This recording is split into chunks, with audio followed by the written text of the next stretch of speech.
there is a leopard in the village, but you can't just go out to public and say that, oh, there's a leopard in the village. पहले जितना करना ना वो photo ले लो. And the first thing the people see, people try to do is offer it some food. That is the worst thing that you will do to that wild animal. Sachin says that, hi, this is Sachin Tendulkar, and our rescuer goes like, हाँ ठीक है चलो, thank you.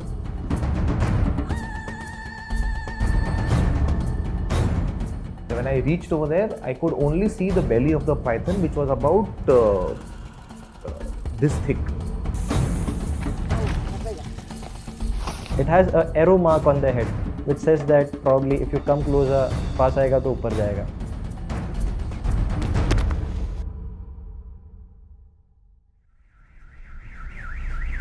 ठीक है. All right. My name is Asst. Yes. Yeah, you're welcome. ठीक है. Okay. No, you do one thing. Send me the location properly. I'm actually driving an ambulance right now. So send me the photographs, right, and the location. I'll arrange somebody to come there. My name is Asst Patrawala and I'm working as a rescuer with an NGO called Surf India. माझं नाव शुभम कदम. मी गोरेगावचा स्थायिक आहे. लहानाचं मोठं इकडेच झालं. लहाण्यामुळे मला 6 ते 7 वर्ष झाली असतील या फील्डमध्ये. मी सर्पमित्राच्या फील्डमध्ये. सर्पमित्राच्या नंतर जेव्हा मी सर्प NGO जॉईन केला, लहाण्या म्हणून कोविडमध्ये 3 वर्ष झाले असेल, 3-4 वर्ष झाली. त्या 4 वर्षांमध्ये मला खूप काय अनुभवलं. तो अभी अपने को एक कॉल आई है गोरेगांव ईस्ट से कि एक मंकी लंगूर है जो झाड़ पे से गिरा है और इंजर्ड है. तो हम जाके देखेंगे उसकी कंडीशन क्या है और उसको वहाँ से उठा के हम उसको डॉक्टर के पास लेकर जाएंगे जो अपना वाइल्ड लाइफ वेटरिनरी हॉस्पिटल है नेशनल पार्क के अंदर. तो अगर हो सकेगा तो हम ट्राई करेंगे उसकी जान बचाने के लिए. राईट पे डाल दो. आता ऑल ओव्हर मुंबईमध्ये कितीतरी माकडांचं बघा ना, फक्त जंगल एरियाच नाही, साऊथ मुंबईला पण माकडं आहेत. त्यांचे कॉल्स इकडे येतात. पण त्या व्यतिरिक्त जे मेन इम्पॉर्टंट आहे की त्यांना सेफली इकडनं उचलून तिकडे रिलोकेट करण्यापेक्षा त्यांच्यासोबत राहणं. See, monkeys can carry rabies and they don't even show symptoms of it. So it is always advisable to be safe, and you can take rabies shot only once after you are bitten. So try to avoid not to get bitten. And for precautions, we take tetanus shots once every 6 months so that even if we do get injured, there are no infections because of that. Monkey के लिए आए थे. मैंने रुक जाओ, इधर ही रहना. ये सामने ही रखा है. रखा है. हाँ, अंदर चले जाइए. अंदर चले जाइए.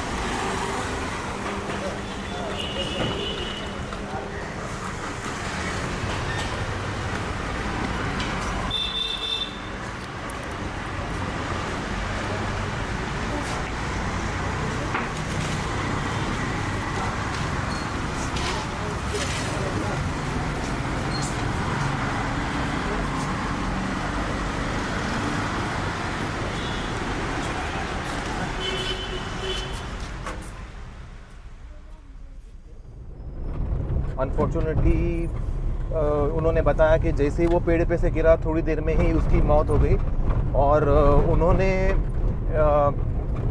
उसको एक कार्टन में रखा था. हमने उस लंगूर को कलेक्ट कर लिया है और अभी हम उसको लेकर जा रहे हैं थाने रेंज ऑफिस, क्योंकि उसकी ऑलरेडी अब डेथ हो चुकी है तो उसका ट्रीटमेंट करना पॉसिबल नहीं है. तो कोई सेंस नहीं बनता कि उसको हॉस्पिटल लेकर जाएं और डॉक्टर को ट्रीटमेंट के लिए बुलाएं.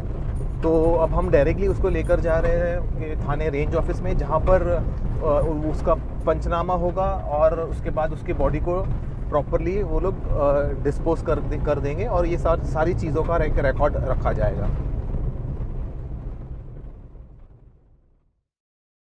There are a certain wild animals which we today call them urban wildlife, which are living in the city amongst the human presence. SERP India actually was founded by Mr. Santosh Shinde in about 2010, and it all started with rescuing snakes from various localities. We felt that there was a need to educate and make people aware about it also, and at the same time even rehabilitation was very important for these rescued animals. So we simply cannot just take the animal out from their environment where they are living at and not think about where to rehabilitate or where to release them. So we have this 24/7 helpline number wherein if anyone sees a snake, they give a call on that number. The call has been received by the receptionist or anyone who's handling the 24/7 number. We run a WhatsApp group and also a SERP India's app wherein we put the call that this is the location and this is the animal's picture. Alright, then the person who's closer to that location then will rush to that location to rescue the animal. If it's a rescued animal, we just have to make sure that it is not coming into a wildlife schedule. If it is a scheduled animal, it's a wild animal, then we have to do certain legal formalities before going ahead with the treatment and the surgeries. The details provided by the rescuers are important because from which area they are trapped or captured, that also plays one major role to know their ecosystem, their habitats as well as their natural predators.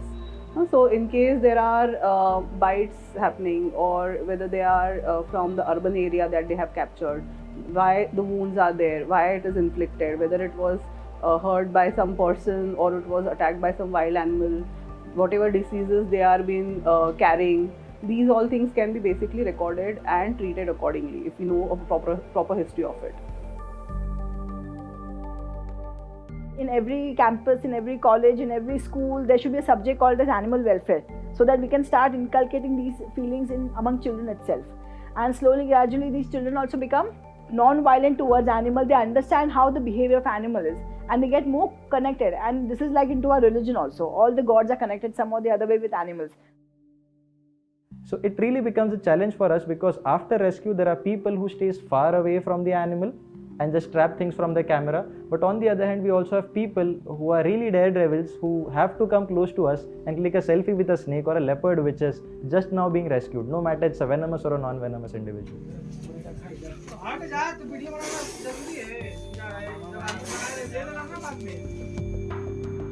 Many a times the lack of awareness is the biggest challenge I feel amongst the people, because when they see a snake or when they see a monkey or when they see any other wild animal within their locality, they do not understand the animal's behavior. We also see monkeys in our society, and the first thing the people try to do is offer it some food.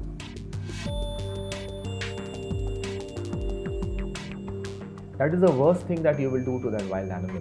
The moment you interfere with his living conditions, not only you are taking away his instincts from him, but at the same time you are making the animal vulnerable to human contact which may or may not be friendly towards it. We cannot be cruel to animals because of the Article 48A and 51G as well, which is applied to every Indian citizen residing here. And apart from that, there are Prevention of Cruelty Towards Animal Acts also. IPC 429, 428 are there, but still we are struggling a lot to amend this law because it was made almost 60 years back, and that time the petty fine was 50 to 100 rupees only. See, nowadays the good thing is most people are very cooperative. Instead of killing the animal like how it used to be earlier, nowadays people want us to come and rescue the animal without harming it. तो पूरा blood वगैरह गिर गया उस side में। वहाँ से क्यों आया? तो आपके पास कोई डब्बा वब्बा नहीं है? बॉक्स या डब्बा कुछ है?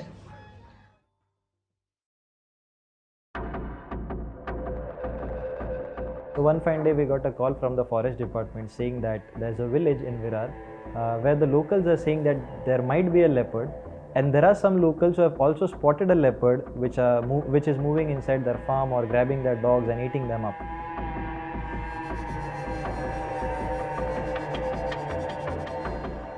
It was very surprising because usually leopards are not found in that area where the calls were coming from, and there are other animals which they could have been mistaken for a leopard.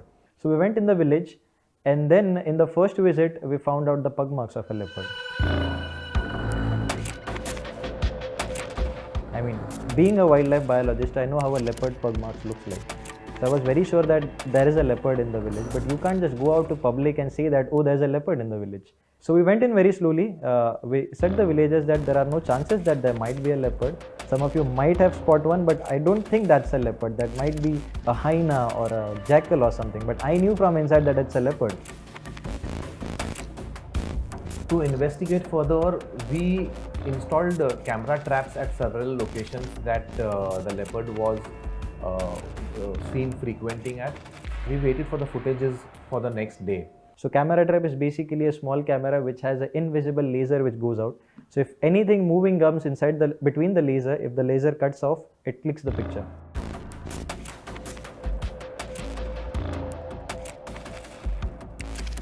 And just when we deployed the camera traps, probably 4 hours from then, we got the images of the leopard, and the leopard was sitting right in front of a camera trap, and the image was so clear that we could actually see the snare which was stuck in the leg.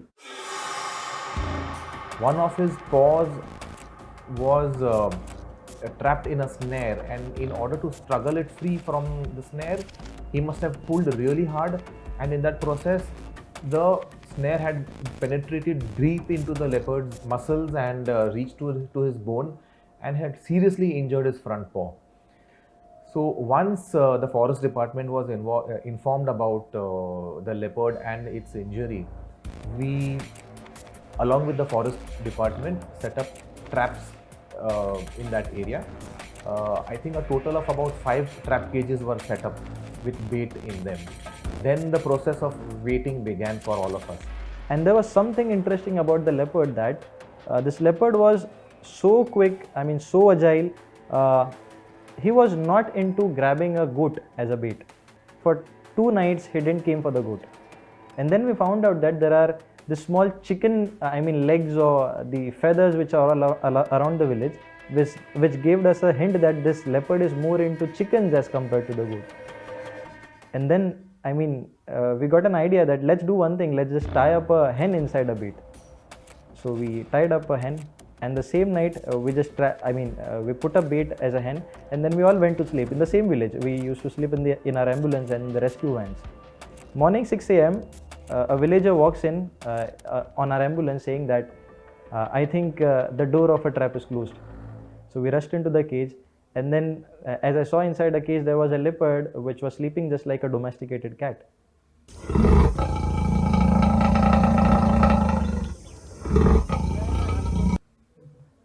It was really interesting seeing a ferocious predator. Leopards are really shy, but when it comes to leopard, it's a big cat. And he was so lovely that when I was actually looking at him, he was looking at me just like, okay, thank you for grabbing me. I've already got a palm which has a snare on it. The leopard was immediately shifted to the Sanjay Gandhi National Park for further evaluation and treatment, where the doctors had to amputate his front paw, which was injured, and they decided that the leopard is not fit to be released back into the wild. And at the moment, the leopard is doing really well. He is one of the most active leopards in the Leopard Rescue Center at Sanjay Gandhi National Park, and I'm really grateful to the Forest Department for allowing us to take part in that operation, which was one of the most exciting rescue operations and the most challenging ones that we had faced in our lives.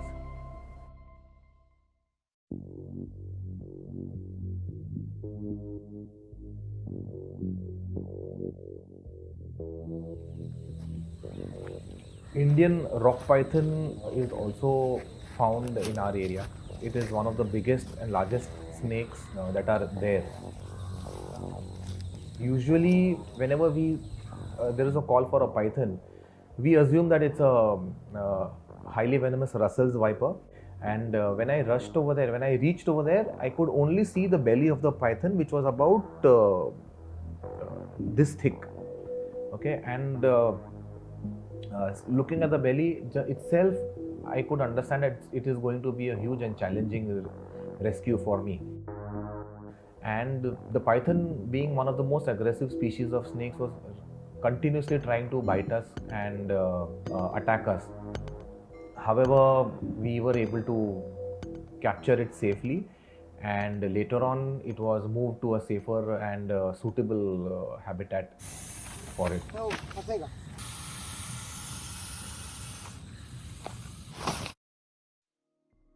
There was another case of a python which I treated. When the snake was bought here, the legal formalities were already done before coming to the clinic. The rescuers had caught that snake in the afternoon with a prolapse, massive, huge prolapse from the cloacal area, and it also had maggots in it. So we did washings of that particular area. We used ultrasound as a technology to detect what kind of part and any other damage that has been occurred inside the cloacal, the coelomic cavity of the snake. And we tried applications of jellies so that lubrication happens, and then we pushed back the part which was hanging outside. In India, we have big four venomous snakes which are commonly found in human settlements throughout the India. The most important snake which is very famous is the Indian spectacled cobra, a snake with a spectacle mark on the hood. The other snake is called as a Russell's viper, which is one of the India's most aggressive venomous snake. And how to identify this snake? It's very easy to identify. If you see a diamond-like pattern or a DNA pattern which runs from the head to the tail of a snake, then it's a Russell's viper, very, very aggressive snake. The other one is called as a crate, which is a snake which is most lethal in India. It's a black snake with white stripes on it. It's a nocturnal snake, hence not that common in Mumbai, but very common if you go in southern India. The fourth one is called as a saw-scaled viper, which is India's smallest venomous snake. Well, it's probably so tiny that if the snake coils around, it goes around the size of a 10 rupee coin, an Indian rupee. It has an arrow mark on the head, which says that probably if you come closer, paas aayega to upar jayega.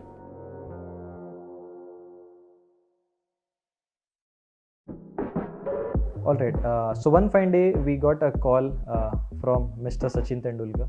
Initially, one of our rescuer picked up the call, and on the call, the Sachin says that, "Hi, this is Sachin Tendulkar," and our rescuer goes like, "Ha, theek hai, chalo, thank you." So we put down a call because it might be a prank. After 5 minutes, the same number rings and he says, "Dude, this is really Sachin Tendulkar, and I need a help from you. I've got a black kite which is injured in my bungalow. So would you guys please come over and have a look at what's happening with the kite?" When our rescuers rushed in there, we saw a black kite which was dehydrated. We told him that probably the kite is dehydrated. We'll have to treat him. Probably in the upcoming 2 to 3 days, the kite will be okay and we'll be happy to release him back in wild. So he made a request to us that when the kite is okay, all you have to do is just bring the kite to me and I want to release him.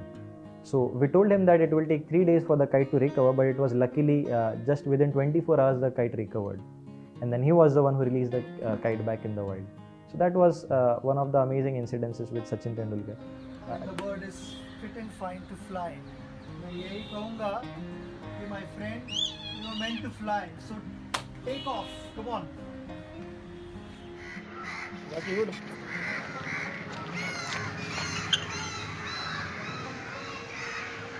अगर लोग उनके घर के बाहर या अपने terrace पे भी एक छोटे बर्तन में पानी रखेंगे तो इनके लिए बहुत अच्छा रहेगा.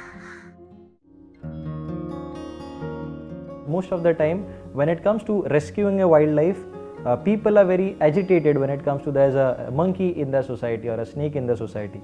So one good quality of Asif I would love to share is he's good with handling the crowd initially. He's quick into action. He knows how to build rapport with the local rescuers, at the same time the callers. Whenever you see a wild animal like a snake or a monkey or any other wild animal, is not to panic, keep a safe distance. Also assess where the animal is in your locality, whether he is in a place which is abandoned and it has got a good amount of shrubs and bushes growing around, so the animal can live comfortably without any human intervention, or it's in a place where there could be a serious human contact. If you see a snake in your parking lot or in your building lobby, then you definitely keep an eye on the animal. You alert the other residents that may be passing through that place and immediately call the local snake rescuer or the forest department on 1926, and we will be definitely happy to come there and help you in that situation. No matter any snake bites you, in India, the big four venomous snakes, it's generally said that you have 3 golden hours. Anti-snake venom is the only thing which will save you from snake bites. Never go to a Baba who gives you a mantra for a snake bite. Last and final option is the government hospital. If you reach to the government hospital by following these 3 rules, keeping the person calm, not tying a tourniquet, and just calmly just walking him down to the government hospital, that will save one's life. So that everyone have to do in India. Animal lovers are like 24-hour service basically. If you see any animal in distress at 2 o'clock, if you know the rescuer, you will go there and call that person. And you will ask for help, because the animal rescuers are removing time, they are removing money, they are generating energy, and it takes a lot of energy to rescue an animal, because you have to give that psychological support first and foremost to a distressed animal. You have to go for a medical help, you have to go for a rehabilitation, and finally when you get the good output of that animal, you are really happy, you really feel happy. Me being professionally into wildlife, I can earn my bread butter from being a guide or a naturalist in the park. But when it comes to normal snake rescuers, yeah, it's probably a tough job in India. Well, I own a business, Mr. Asif owns a business. So it's easy for us because whenever we get free time, which is on Saturdays and Sundays, we denote this time to the organization. Don't be cruel to animals, try showing some compassion. If you cannot show or go and touch the animal, make sure that you approach the right authorities and that particular animal has been taken care of. Make sure that you teach this to your friends, family members as well as your kids. Any cruelty that you see around, make sure that you report it.